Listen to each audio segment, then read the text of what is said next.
Guys, I should be jumping up and down, doing jumping jacks and somersaults right now, trying to get your attention to this 80-acre parcel off of Rybicki Road. That's a county-maintained paved road with utilities at the street.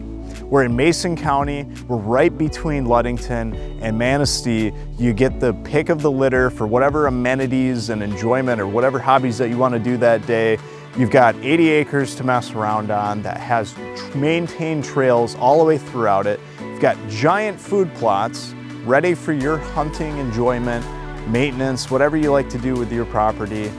You got a simple drive off the road to your off-grid cabin that's already set up for well and generator, and there is much more to see. We've got updated content. The spring is here. It's like 67 degrees out and sunny right now. Let's get out here, let's take a hike, and let's take a look at this fantastic parcel. Get at me.